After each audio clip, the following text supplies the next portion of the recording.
جگنو جنگل میں روشنی پھیلا تھا، اپنی دھن میں مگن یہاں وہاں اڑ رہا تھا۔ اچانک اس نے دیکھا ایک سانپ اس کے پیچھے۔ وہ بیچارہ گھبرا گیا، اس نے جگہ بدل لی، لیکن سانپ نے پیچھا نہ چھوڑا۔ وہ اور دور گیا، مگر سانپ پھر بھی پیچھا کرتا رہا۔ جگنو نے یہ دیکھا تو ہمت کر کے سانپ سے کہا، میں تم سے کچھ پوچھنا چاہتا ہوں۔ سانپ نے کہا، پوچھو۔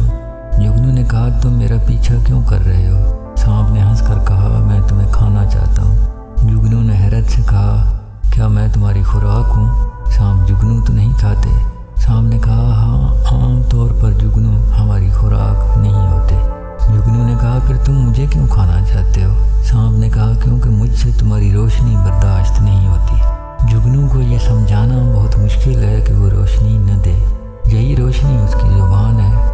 وہ حیرت سے سوچتا ہے، یہ تو ٹھنڈی روشنی ہے، نہ جلاتی ہے نہ آگ لگاتی ہے، تو آخر میں کیوں روشنی نہ دوں؟ جگنو جیسے کچھ معصوم لوگوں کو بھی یہ سمجھانا مشکل ہوتا ہے کہ کینہ، حسد، بغض کے شکار لوگوں کے لیے آپ کو تکلیف دینے کے لیے کسی وجہ کی ضرورت نہیں ہوتی، آپ کی اچھائی ہی ان کی تکلیف ہوتی ہے۔ کمزوری سے ہی لیکن اندھیرے کو روشن کرنے کی یہ کوشش ہی جنگل میں جرم ہے۔